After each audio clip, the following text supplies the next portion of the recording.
Bonjour, bienvenue dans Emporté par la foule, l'émission de Dialogue RCF consacrée à la finance et à l'économie participative, émission réalisée avec Pop Finance et le réseau Finance et Conseil Méditerranée. Notre chroniqueur est toujours Patrick Lecamus de Pop Finance.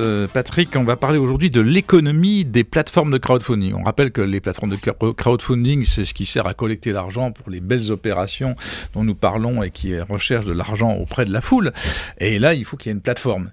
Ces plateformes, il faut qu'elles vivent. Donc elles ont une économie. Et cette économie, on commence à en voir les contours. On croyait que ça serait assez facile, que ça allait vivre tranquillement, et c'est pas tranquille, quoi. Non, c'est pas tranquille, ça coûte cher. Alors ça coûte plus ou moins cher suivant le type de crowdfunding qu'on fait. Mais la première partie de cette chronique sur l'économie des plateformes, c'est la partie qui est que c'est une économie gourmande en capital. Alors elle l'est moins sur la plateforme de dons avec contrepartie, mais en tout cas c'est du métier de volume. On comprend que pour le don, l'instruction est assez facile. On vérifie que l'association existe, que l'œuvre ou l'action que l'on veut avoir est à peu près bankable, et puis on lance l'opération, et là ça va à peu près. Non, même parfois on vérifie même pas qu'elle est bankable. C'est du don avec contrepartie, c'est à l'appréciation du donateur. Donc ça commence, le côté remboursable ou rentable commence avec le prêt. Voilà. Donc non, sur le don avec contrepartie, il n'y a pas cette problématique, mais on avait toujours assimilé l'économie de la finance participative à une économie du web, à une économie de masse et de faible coût, et notamment de coût marginal zéro. Le coût marginal, pour ceux qui ne sont pas économistes, c'est le coût de l'unité supplémentaire. Hein, voilà, c'est ça. C'est-à-dire, si on a un client de plus, ou un utilisateur de plus, on augmente d'autant le coût. Voilà. Et l'idéal, c'est le coût marginal zéro, c'est-à-dire une fois qu'on a remboursé les investissements, qu'on a amorti les investissements et qu'on paye les charges fixes tous les mois ou tous les ans, il n'y a plus de coûts supplémentaires. Donc, par exemple, je fais une émission de plus à Dialogue RCF, ça a un coût marginal léger parce que j'ai déjà payé toute la structure. Voilà, c'est ça. C'est un peu ça l'idée. Donc, de toute façon, Dialogue RCF fonctionne toute l'année, donc c'est de la charge fixe quasiment, voilà. Donc tout est obligatoire et payable.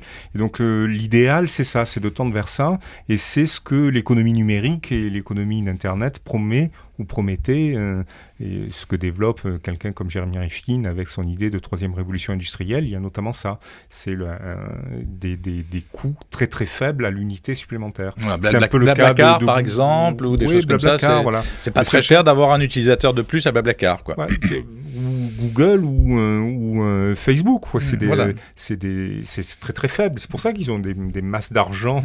Chaque fois qu'il y a des utilisateurs et des clients supplémentaires, c'est quasiment égal à de la marge nette. Voilà, c'est de la cash machine, quoi. Voilà, c'est ça. Mais donc, les plateformes, c'est pas la cash machine.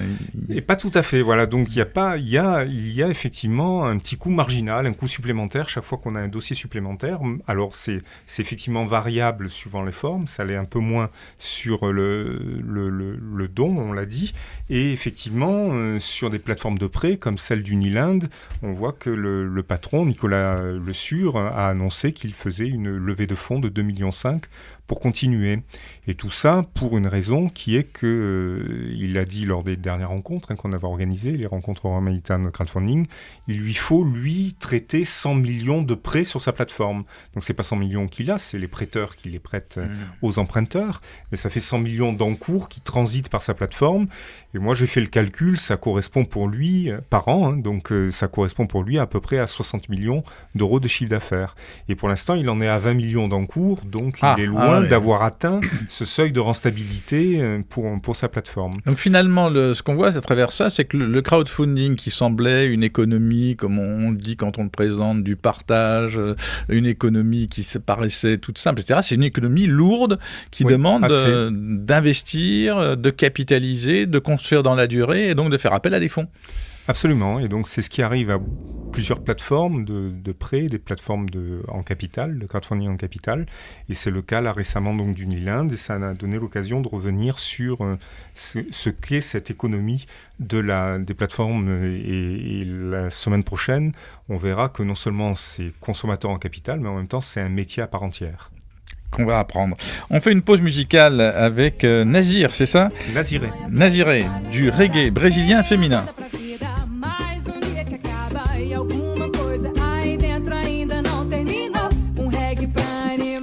Alors, du reggae brésilien féminin, et c'est pas un hasard, c'est parce que c'est dans l'agenda. C'est un groupe qui cherche à l'heure actuelle à se financer, Patrick Le Camus. Oui, c'était l'occasion de parler de ce qui se passe ailleurs, et notamment au Brésil. Donc, il y a des plateformes de brésiliennes. Dans toute l'Amérique latine, le crowdfunding ne s'est pas franchement bien développé. Mais donc, faire un petit rappel qu'on n'est pas seul au monde et qu'il y a des groupes de musique sympas. Ah oui, donc carrément une plateforme Kikante, c'est ça ? Kikante, oui. Kikante, sur laquelle ce jeune groupe féminin, de vocal, Banda Naziré, essaye de rassembler quelques fonds pour financer son premier CD. Magnifique. Qu'est-ce qu'il y a d'autre dans l'agenda ? Babylone ? Alors dans les news, il y a également Babylone, une autre plateforme qui fait du microcrédit, qui est très spécifique, qui est une très très belle plateforme et qui ouvre son capital sur une plateforme Bulbin Town qui cherche 100 000 euros et c'est jusqu'au 30 septembre. Vous pouvez investir à partir de 100 euros dans Babylone et aider son développement. Là, c'est ce qu'on avait dit tout à l'heure, c'est du capital pour gérer une plateforme. Absolument. Voilà, donc besoin de fonds. On va passer à notre invité du jour qui est Frédéric Gault. Alors Frédéric Gault, il est ingénieur en aquaculture et il a un métier étrange. Il est parti des coraux et il arrive au cancer. On va essayer de comprendre, Frédéric Gault, comment vous êtes parti de ce travail que vous avez et de cette formation pour arriver aujourd'hui à une levée de fonds extrêmement importante, 750 000 euros, qui est qu'une seule une partie de votre plan de financement sur votre société Coral Biome. Comment est-ce qu'on passe des coraux au cancer ? En passant déjà beaucoup de temps à observer les coraux, à les comprendre, à s'intéresser aux différents genres, espèces de coraux. Et on part du principe que ces espèces communiquent entre elles et interagissent entre elles grâce à la chimie et elles nous offrent des pistes quand on sait observer. Le corail, c'est très intelligent, c'est ça ? Je dirais pas que c'est intelligent, je dirais que c'est malin. C'est l'intelligence de l'évolution ouais. qui a conduit ces animaux à développer des mécanismes de défense et d'agression chimique hyper sophistiqués dans lesquels nous, on cherche des molécules d'intérêt en santé humaine. Parce que là, vous dites qu'ils ne peuvent pas bouger, ils n'ont pas beaucoup de moyens de défense, ils ne peuvent pas donner un coup de patte, donc c'est uniquement la chimie qui va leur permettre de se défendre. Exactement. Et vous dites là-dedans, dans ce qu'ils ont appris finalement, on va le personnaliser un peu, moi je peux aller chercher des choses intéressantes pour la santé humaine. Bah voilà, on a développé une expertise qui permet de bien connaître les espèces et en fonction des interactions qu'elles ont les unes avec les autres, on en déduit dans quelles espèces on va trouver des molécules d'intérêt. Et ces molécules, elles peuvent interagir sur quoi ? C'est des molécules qui vont trouver des applications dans le domaine de l'oncologie, donc des molécules anticancéreuses. Des molécules qui vont aussi avoir des applications dans les maladies neurodégénératives. Ah ouais. On va également certainement trouver à terme, on en est certain, des nouvelles classes d'antibiotiques. Et là aussi, c'est un enjeu de santé publique. Mais il y a tout ça dans un corail ? Il y a tout ça dans les coraux en général, c'est-à-dire que c'est des animaux qui vivent en symbiose et de par leur symbiose, on s'est aperçu qu'aussi ils savent réguler leur immunité puisqu'ils vivent avec un corps étranger à l'intérieur même de leurs cellules. Et dans le cas par exemple du blanchiment du corail, il s'avère que les conditions de la symbiose sont défavorables au corail et dans ce cas-là, le corail, pour s'en sortir, pour survivre, n'a pas d'autre choix que de digérer ou d'expulser les algues qui vivent en symbiose avec lui. Et quand il fait ça, le corail blanchit et il est dans un mode stress où il va devoir chasser dans l'environnement de quoi subvenir à ses besoins trophiques jusqu'au moment où les conditions redeviendront favorables et il pourra recapter dans le milieu une algue et refaire sa symbiose et repartir avec des colorations peut-être différentes de celles qu'il avait à l'origine. Alors on aimerait vous entendre plus longuement sur nous raconter ces histoires de coraux, mais très concrètement aujourd'hui, vous en êtes où ? Vous dites aujourd'hui on est capable d'aller traquer des cellules cancéreuses grâce à ce qu'on a trouvé dans les coraux, c'est ça ? C'est exact, on a revisité les molécules. C'est prouvé, c'est fait oui, c'est prouvé, des études scientifiques ont été menées et ont montré... Vous avez les tests, Oui, c'est exact. Vous cultivez ça à Lumini alors ? Alors voilà, on a un laboratoire de culture d'une 50aine de mètres carrés avec une centaine d'espèces en culture en permanence et à partir d'une de ces espèces on a extrait une molécule qui était déjà connue qui s'appelle la pallitoxine et les tests qu'on a réalisés dans le domaine du cancer ont montré une efficacité redoutable sur à peu près 42 lignées cancéreuses différentes avec un mécanisme d'action tout à fait original. Et que dit l'Académie, alors le corps médical là, ils disent ce gars cet éleveur de cailloux là, qu'est-ce qu'il nous raconte ? Ils écoutent parce que ça marche ? Les résultats scientifiques parlent d'eux-mêmes, donc après ils comprennent le bien fondé de la méthode, ils comprennent effectivement que le modèle corallien est de plus en plus pertinent pour aller chercher des nouvelles molécules d'intérêt. D'autres sociétés ont déjà mis sur le marché des molécules issues du monde marin, notamment dans le domaine du cancer, je pense à la société Pharmamar par exemple.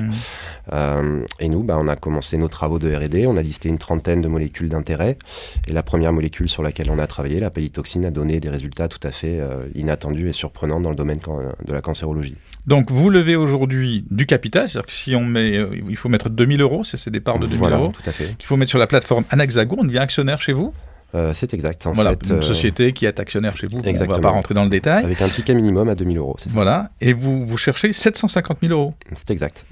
Et vous aurez après d'autres crédits, d'autres financements Après, Parce que c'est très cher de développer exactement. ces molécules. L'avantage d'augmenter le capital de la société, c'est que certaines aides sont dépendantes et sont liées aux fonds propres. Donc à partir du moment où les fonds propres de l'entreprise seront augmentés, le montant des aides que nous pourrons lever pour développer nos molécules sera d'autant plus élevé. Bien, on vous souhaite bonne chance et puis on souhaite en reparler sur cette antenne parce que c'est tout à fait passionnant de voir qu'à partir du corail, on peut trouver effectivement des remèdes anticancéreux et il y en a bien besoin, même si on sait que cela mettra des années, il faut une dizaine d'années pour arriver jusqu'à ce qu'on trouve ça dans une boîte de médicaments. C'est exact, en même temps, je dirais financez-nous et nous irons de plus en plus vite. Voilà, très bien, bon appel. Donc, plateforme Anexago, on le retrouve sur notre page Facebook, vous avez toutes les informations, toutes les coordonnées pour suivre cette levée de fonds. Tenez-nous au courant de la façon dont ça va se passer. Vous pourrez retrouver cette émission sur rcf.fr. On vous donne rendez-vous la semaine prochaine.